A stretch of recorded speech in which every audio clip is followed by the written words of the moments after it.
Rockford's home for classic rock, 96.7 The Eagle. Good morning, it's Double T. Special guest joining me. Still not canceled tour coming to the BMO Center in downtown Rockford on October 6th. Tickets are on sale now through Ticketmaster. Comedian and ventriloquist Jeff Dunham. Jeff, how you doing today? I'm doing all right. Hey, what did the BMO Center used to be? Was it used to be the Rockford Metro Center for a long time.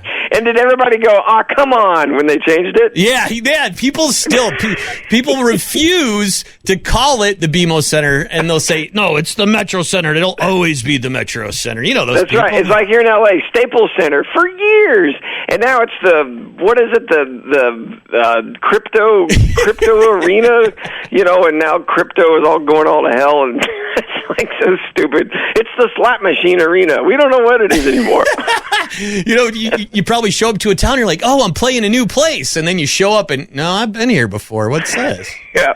I do Vegas once a month at Planet Hollywood, and they had a theater there called Zappos. And Britney was there for years, and so I go there once a month, and they changed it from Zappos, which was kind of cool. It sounded cool. What is it? Zappos are shoes, right? Yeah, I don't know what they are. Yeah. Yeah, Zappos are shoes. And so then they changed it to it's spelled B-A-K-K-T theater. It's like, I want to do the old joke every time I'd like to buy a vowel. Well, how do you, Bakakata theater. That's hilarious. Did you do any dance? When you do a show there, do you do some dancing like Britney? I was there in all of 2015. I was getting ready for an NBC special, so I've never done a residency in Vegas, and I don't want to do a residency because Vegas is lovely to visit, but my wife was pregnant with our twins, so it was perfect. We were there for 10 months, and I played the smaller room, and Britney was in the big giant, the Bagakata theater, and we went and saw her, and it was, I've always kind of felt sorry for her because I felt like, show business just ran her over. Sure, yeah. You know what I mean? And it was just like, it was one of the times when she was, I took my daughters to her shows, years ago, 15 years ago, 20 years ago, and she was great. And at Planet Hollywood, I think she was just tired of it because it was just kind of, you could see her counting in her head, 1, 2, 3, kick, 1, 2, kick. It was just sad. And then being the comedian in me, she's right in the theater next door to me. So, of course, I had to make fun of her during my show, right? Of course. And then we thought that somebody at Planet Hollywood said, do you want to do a meet and greet with Britney? And my wife were like, oh, okay. And my wife's, 7 months pregnant. And we go, yeah, we'll go see Britney's show, and then we'll do a meet and greet. And so, the picture that we took with Britney Spears, I don't know if anybody told her that I made fun of her in my show, but it certainly looked like she knew.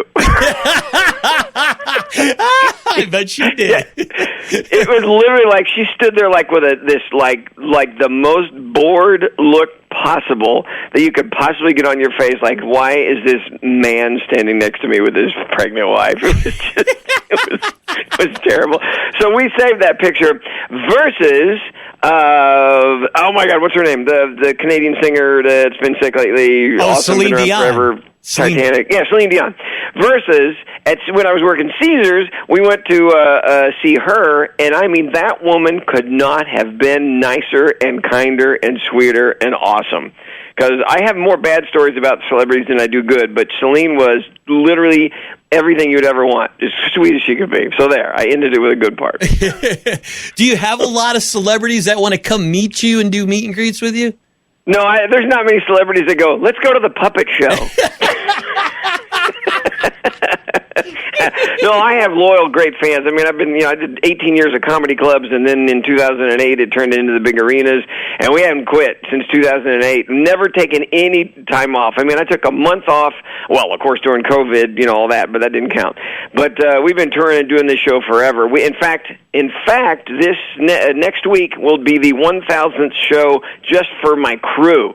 Wow. So, it's pretty great. So, yeah.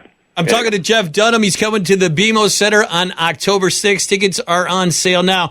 I talked to a Canadian hockey player one time, and he was telling me he communicated with his teammates in English, but when he was playing the game and thinking in his head, he always thought in French. Now, do you ever think is your characters in your head, but you talk like yourself? Yeah, it's funny. It's like an actor. You pull from your past, you pull from what you know, you pull from people you knew, and that's how you become that character. So I kind of look at what I do as like being an actor. When when that character speaks, I'm that guy. And so yeah, I have to, when I write, I have to think like them. Because if I'm a really good writer, if I ask a question and set up a joke, each character would have a different answer or a different type of answer or a way to say it if I'm becoming that character. So there's two characters in my life that I really gave my best to try and do because I knew they would be popular because I was trying to do something that's, that people can identify with. So there was a movie called Dinner for Schmucks that I was in with Paul Rudd and Steve Carell, and I was one of the schmucks. Shock.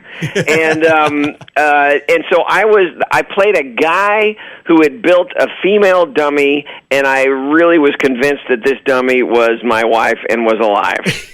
So that was my role in the movie. And then we made a deal. I thought, okay, I've never used a female character, and so so we did all the paperwork, and I was able to use the character in my act. I tried my best to make this character come to life, but I've had 3 daughters and a wife and an ex-wife, and I've been around women, lived with women. I could not get myself to be able to think like a woman. I had no idea if somebody asked me a question how a woman would respond. I tried to get female writers to help me, just never worked out. And I'm like, this is like a carpenter trying to paint a picture. Just forget it.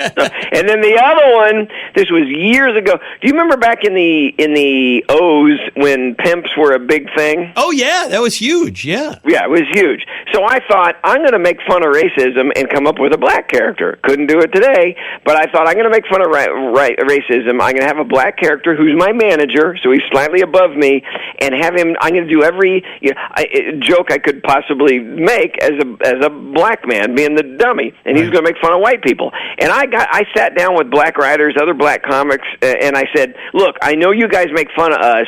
Us white people were not around. Tell me some really great white jokes. And I don't know what it was. These guys could not tell me a decent white joke. Oh, my God. I know. And I tried my best, and Sweet Daddy D was in one of my specials, and I tried my best, but once again, I have never been a black man. I do not know what it's like to be in those shoes, and so when I would ask a question and set up a joke when I was writing, I had no idea how that character would answer.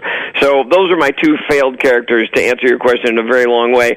Yeah, I kind of think like those guys, and if I can't think like those guys or that woman, then no, that character's not going to work. Yeah, they're out of here. Yep. Is that why Walter? So I can't be a black man and I can't be a woman, but I tried. So is that why Angry Walter works so well for you? And the dead terrorist, Ahmed the dead terrorist. Go figure. Yeah. So when it comes to Walter, who's not an angry old curmudgeonly guy at O'Hare at 5:30 in the morning when your flight's canceled, right? Everybody's that guy, stuck in traffic, the same thing. But and then the dead terrorist, we all at some point want to kill somebody, we just don't. Right. We keep that inside. Yeah. Yeah, we have that. Yeah, that's the difference. Is we have a valve. So being an angry terrorist who failed miserably at his job and now fell in love with America, and but still at the same time is supposed to hate. That was a very easy character for me. I love this country, but at the same time we all get pissed off now and then. So, and then Bubba J, my redneck character. I grew up in Texas. I completely understand. What can people expect for the show this time around?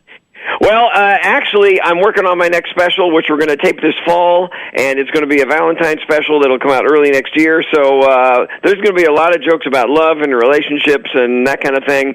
And Walter looks suspiciously like Joe Biden, and so I've been doing very well with Walter playing Joe Biden. But now he's going to be Cupid. And then my question is, I haven't done it yet, but is he going to be Cupid and Joe Biden? Well, he's going to have a diaper on, so maybe. Jeff, where can people find you on the internet and find all your good stuff? JeffDunham.com, and please, when you buy tickets, go through there because you know how the scalpers are. My tickets, we always keep them around $60, $70. If you see a ticket for $800, that ain't us, that's scalpers. So. Jeff Dunham's coming to the BMO Center in downtown Rockford on October 6th. Tickets on sale now through JeffDunham.com. Jeff, thank you so much for taking the time. Looking forward to the show. Double T, thanks, man. We'll see you next time. Definitely. It's Rockford's home for Classic Rock, 96.7 The Eagle.